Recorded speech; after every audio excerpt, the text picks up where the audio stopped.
Good morning mga kol. Ngayon po ay magkakabit po tayo ng bearing po ng trungko po ng Smash 115. So ang gagamitin po natin hindi po siya genuine.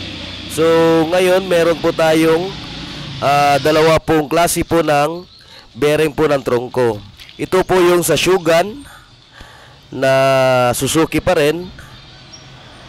At saka ito rin pong Raider 110G po na Suzuki pa rin po yung ikakabit po natin. Pero pagpipilian pa rin po natin kung alin ba dito yung nasa upper na bearing at saka sa lower po ng bearing po ng Smash 115 po natin. So ito po siya at babaklasin po natin ito.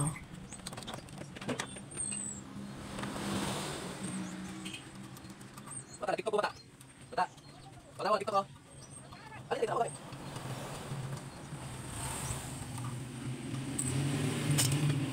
Oh, dito ko. Dito ko. Nakana. Nakadito. Oh, dito mo. Nakadito. Wala. Tatanggalin po muna natin ito pong bearing po na naka-attach po dito po sa chassis po ng Smash po natin.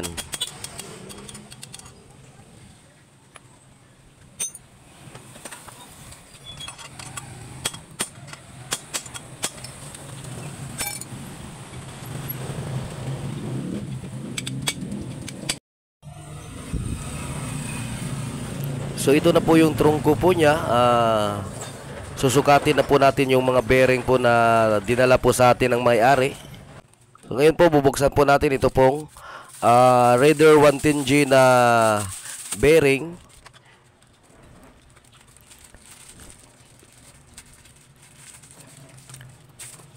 So stick bearing po siya. Di po siya bull race.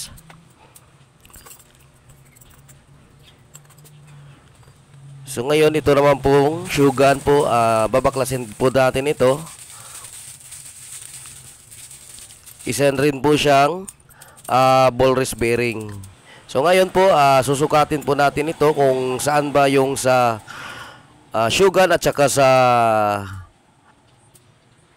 susukatin po natin po yung outer po ng lower bearing po ng Smash po natin.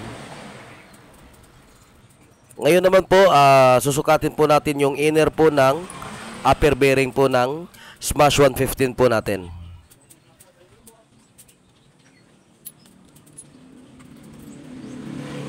Ngayon naman po sinusukat po natin yung inner po ng mga bagong bearing po natin.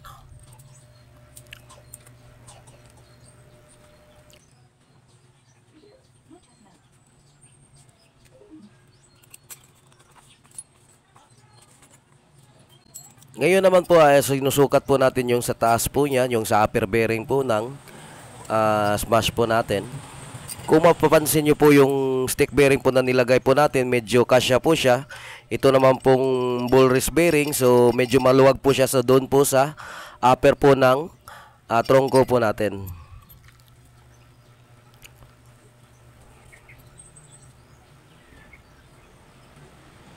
So ngayon naman po susukatin po natin yung lower bearing po ng trungko po natin. So kung alin po dito yung magkasya po na bearing po ng na bago po na binili po natin.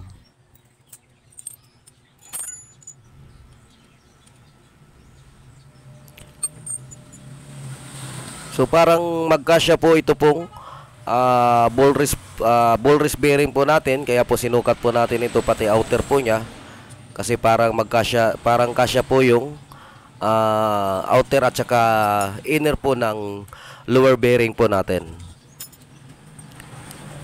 So ito na po yung sa lower bearing po natin. At ito naman po yung isa, yung sa stick bearing, sa upper bearing naman po siya.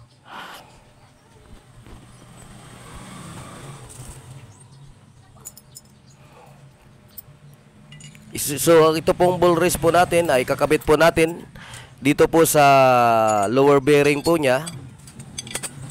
Ang pagkabit po dito, ilagay nyo lang po yung luma pong housing po ng bearing niya, at yun po yung pupukpukin nyo para hindi po ma-damage po yung nilagay po natin na bagong housing ng lower bearing po natin.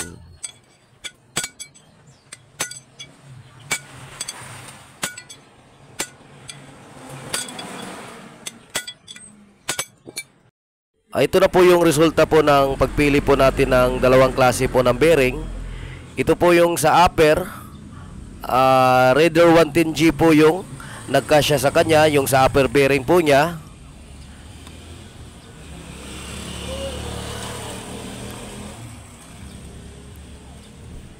At dito naman po sa lower bearing po niya, Shogun po yung nagkasya po ng bearing po ng Smash 115 po natin. So ayan po, nakapili na po tayo ng bearing at ikakabit po natin ito pong bearing po niya na bago, at may twist pa po tayong gagawin po rito.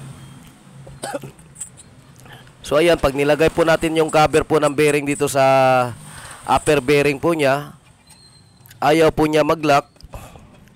Kaya ang ginawa po natin, ito pong mga nut po ng trungko po natin ay meron po siyang washer po sa gitna.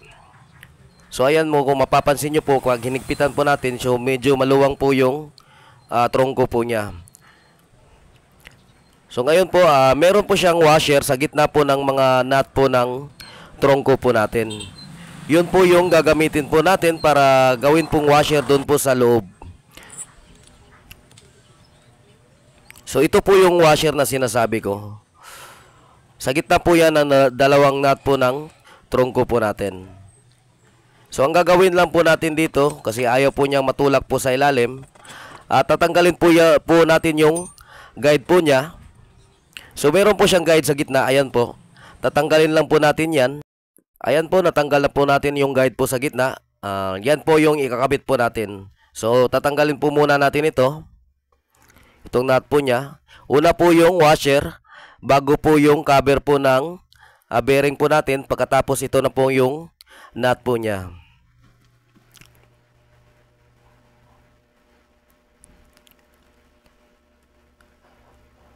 So ayan po, kahit higpitan po natin yan, hindi na po umaalog po yung trungko po natin. Mga cool, wag po natin kalimutan po na mag-like and subscribe po sa YouTube channel ko para updated din naman po kayo sa mga video pong ina-upload ko, mga cool.